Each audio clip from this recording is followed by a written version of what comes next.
నుంచి రాజ్కి దెబ్బ తగులుతుంది అని చెప్పి ప్లాన్ చేస్తాడు. ఆ టైమే ఖాయం చేసుకోమని అనామిక వాళ్ళకి చెప్పడంతో అనామిక తన మనుషులకి ఆ టైంని చెప్తుంది. దాంతో రాజ్ వెళ్లే రూట్కి సంబంధించిన మొత్తం డేటా అంతా కూడా వాళ్ళకి ఇవ్వడంతో ఇక వాళ్ళు రాజ్ని అడ్డగిస్తారు. అలా అడ్డగించి కావాలని చెప్పి రాజ్తో గొడవ పెట్టుకుంటారు. మామూలుగా కాదు, చాలా పెద్ద గొడవ. ఒక రకంగా కర్రలతో కొట్టుకునే వరకు వచ్చేటట్టుగా గొడవ రెచ్చగొడతారు. అలా రెచ్చగొట్టడంతో ఇక బాగా పూర్తిగా గొడవ అయిపోయి రాజ్ వాళ్ళని కొట్టడం, వాళ్ళు రాజుని కొట్టడం. ఈ కొట్లాటలో మధ్యలో రాజ్ తలకి దెబ్బ తగులుతుంది. దాంతో ఇక రాజ్ ఒక్కసారిగా స్పృహ తప్పిపోతాడు. అలా పడిపోయిన రాజ్ని బాగా కొట్టి వెళ్ళిపోతారు ఇక రౌడీలు. దాంతో ఇక రాజ్ అటు కాన్ఫిడెన్షియల్ మీటింగ్కి వెళ్ళలేకపోతాడు.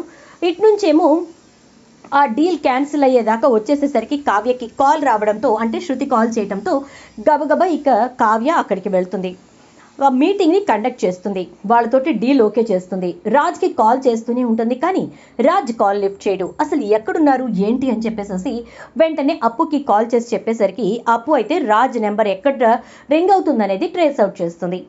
సాయంత్రం 8 అయిపోయినా రాజ్ కనిపించకపోవడంతో ఇక అందరూ కంగారు పడుతూ ఉంటారు. అప్పు ట్రేస్ అవుట్ చేసిన వెంటనే ఇక పోలీసులను తీసుకొని ఆ ఏరియాకి వెళ్ళి మొత్తం సర్చ్ చేస్తూ ఉండగా అక్కడ రాజ్ తుప్పల్లో పడిపోయి ఉంటాడు.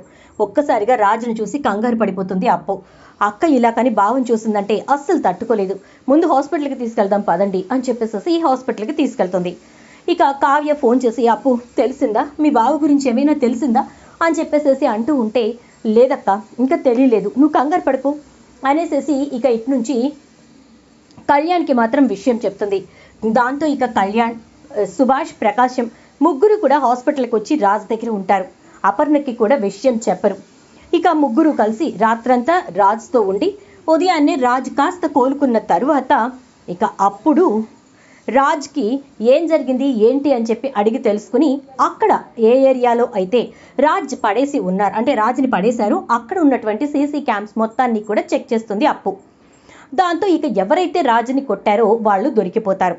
వాళ్ళని పట్టుకుని గట్టిగా 4 తన్నేసరికి వాళ్ళు అనామిక పేరు, సామంత్ పేరు చెప్తారు.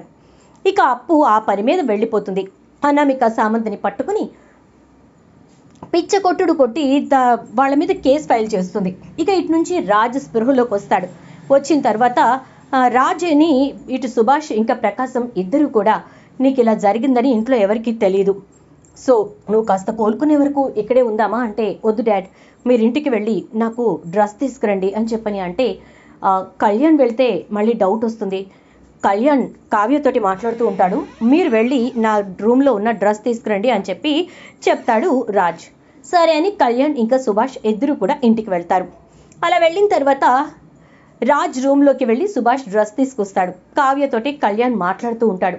కావ్య ఏమో కంగారు పడుతూ ఉంటుంది, మీ అన్నయ్య ఎక్కడున్నట్టు, ఇంతవరకు అసలు ఫోన్ లేదు, ఏమీ లేదు, ఏం జరిగి ఉంటుంది అంటే, వదిన నీకు చెప్పడం మర్చిపోయాను, అన్నయ్య తెల్లవారుజామున కాల్ చేశాడు, ఒక మీటింగ్ ఉండి అర్జెంటుగా తన ఫ్రెండ్ రమ్మంటే, ఇంకా అలా నిన్న జరగాల్సిన మీటింగ్ నువ్వు కండక్ట్ చేసావంట కదా, ఇక అటు నుంచి అటు తను వెళ్ళిపోయాడట అని చెప్పేసరికి, అవునా చెప్పాలి కదా అంటూ ఉంటుంది కావ్య. ఈలోపు సుభాష్ కవర్లో రాజ్ డ్రెస్ తీసుకుని వచ్చేస్తాడు.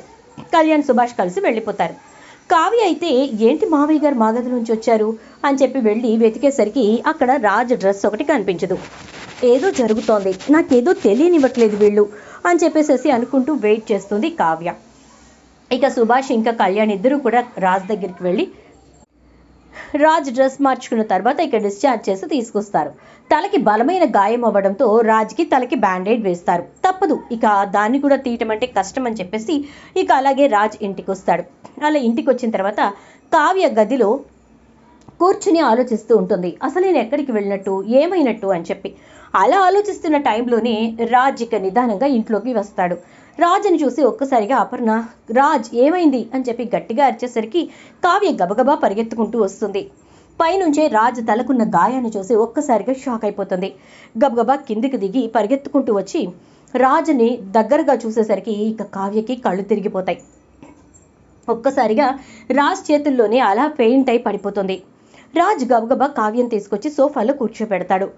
ఏమైంది రాజ్, నీకేమైంది, కావ్యకేమైంది, ఏంటి అసలు ఇదంతా అంటే, ఇది రాత్రి చిన్న యాక్సిడెంట్ అయింది, అందువల్లనే తలకు దెబ్బ తగిలింది, మీరెవరు కంగారు పడకండి అంటూ ఉంటే, ఇక కావ్యని చేతుల మీద పడుకోబెట్టుకోవటం వల్ల రాజ్ చేతికున్న దెబ్బలు కాస్త నొప్పి కలిగి అబ్బా అంటూ ఉంటే ఇక అప్పుడు అపర్ణ ఏమైంది నాన్న అంటుంది. ఏమీ లేదమ్మా, ముందు డాక్టర్ని పిలవండి, కావ్యకేమైందో తెలియాలి అని చెప్పేసి అంటే ఇక డాక్టర్ని పిలుస్తారు. అలా పిలిచేసరికి డాక్టర్ రావడంతో అందరూ కూడా ఏం చెప్తారో ఏమో అని చెప్పి వెయిట్ చేస్తూ ఉంటారు. రుద్రాణి ఇంకా ధాన్యలక్ష్మి మాత్రం అసలు ఈ కావ్య కళ్ళు తిరిగింది, ఎలాగూ కళ్ళు తిరిగింది, పోతే బాగుండు అన్నట్టుగా మాట్లాడుకుంటూ ఉంటారు. ఈలోపు కావ్యని చెక్ చేసిన డాక్టర్ తను బాగా నీరసంగా ఉంది, ఈ మధ్యకాలంలో ఎక్కువ స్ట్రెస్ అండ్ స్ట్రెయిన్ ఫీల్ అయినట్టుంది అని చెప్పేసి అనగానే అవునండి బాగా స్ట్రెస్ ఫీల్ అయింది అనేసి అంటూ ఉంటారు. ఇటు అపర్ణ ఇంకా సుభాష్ అందరూ. రాజు కూడా అదే మాట చెప్తాడు. అది తెలిసిపోతోంది, తను నీరసం వల్ల బాగా కళ్ళు తిరిగి పడిపోయింది, కాకపోతే అలా కళ్ళు తిరగాల్సిన అవసరం లేదు ఆ నీరసం వల్ల, బట్ అలా కళ్ళు తిరగడానికి కారణం ఏంటంటే తను తల్లి కాబోతోంది అని చెప్పి డాక్టర్ చెప్తాడు. ఒక్కసారిగా ఆ మాట విని చాలా సంతోషపడిపోతారు ఫ్యామిలీ అంతా కూడా. అంటే కావ్య తల్లి కాబోతోంది అని చెప్పని వినేసరికి కళ్యాణ్ వెంటనే అబ్బా ఒకదాని వెనకాల ఒకటి, ఇంట్లో అన్ని శుభవార్తలే, అప్పు అడుగుపెట్టిన వేళ విశేషం అని అనగానే ధాన్యలక్ష్మి ఒప్పుకోలేక అంతే అయి ఉంటుందిలే అంటూ వెళ్ళిపోతుంది. ఇక వంటగదిలోకి వెళ్ళి పాయసం చేసి తీసుకొచ్చి తిను కావ్య అని చెప్పి ధాన్యలక్ష్మి కావ్య చేతికిస్తుంది. కావ్య ఒక్కసారిగా షాక్ అయ్యి అలా చూస్తూ ఉంటే పర్వాలేదు మా మనవడి కోసం తీసుకో అని చెప్పని అంటుంది. ఇక కావ్య తీసుకుంటుంది. ఆ తర్వాత రాజుని ఏం జరిగింది ఏంటి అని అడిగేసరికి రాజు ఇక జరిగింది మొత్తం చెప్తే ఎక్కడ కావ్య కంగారు పడుతుందోనని చెప్పి చిన్న యాక్సిడెంట్ అని చెప్పి చెప్తాడు. ఈలోపే అప్పు వచ్చి బావా ఇదిగో అనామిక సావంత్ ప్రతి దాని వెనక వాళ్లే ఉంటున్నారు, రాత్రి నీకు అలా జరగడానికి కారణం కూడా వాళ్లే బావా అని చెప్పి అప్పు చెప్తూ లోపలికి వస్తూ ఉంటుంది. ఏం జరిగింది అని అప్పుని అడుగుతుంది ఈ కావ్య. అది ఏం లేదు లెక్క అంటూ బావా చెప్పలేదా అంటే బా మొత్తం చెప్పేసి మళ్ళీ చెప్పలేదా అంటావేంటి అంటూ ఉంటే నాకు తెలియదు కదా బావా అందుకే చెప్పేశాను కానీ అప్పు అంటుంది.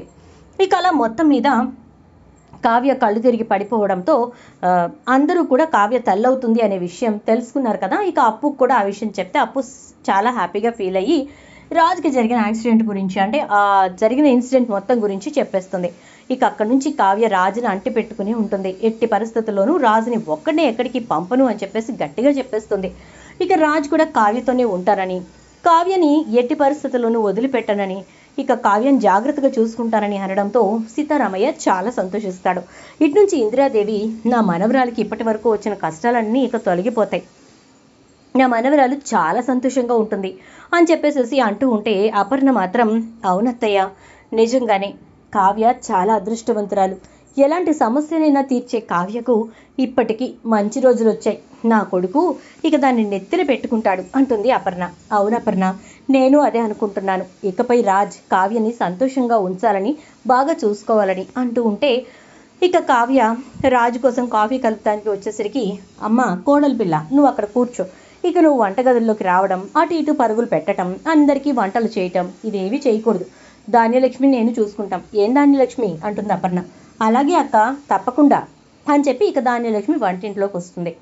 స్వప్న చంటి పిల్లతో బిజీగా ఉంటే కావ్య కడుపు రావడం వల్ల సంతోషంతో ఇంకా వాళ్ళు కూడా ఏ పని చేయలేకపోవడంతో ఆఫీస్ పనులు ఆఫీస్కి వెళ్లకుండా ఇంట్లో ఉండి చూసుకుంటూ ఉంటుంది. ఇలా మొత్తానికి కథ అంతా కూడా సంతోషంగా ఉంటుంది. మరి ఇక అనామిక సామంతులు నెక్స్ట్ ఏం ప్లాన్ చేస్తారో చూద్దాం. వీడియో నచ్చితే లైక్ అయితే చేసి వీడియోని షేర్ చేసేయండి. అలాగే ఛానల్ని ఇప్పుడే చూస్తున్నట్లయితే సబ్స్క్రైబ్ చేసుకోండి, పక్కనే బెల్ ఐకాన్లో ఆల్ ట్యాప్ చేయండి.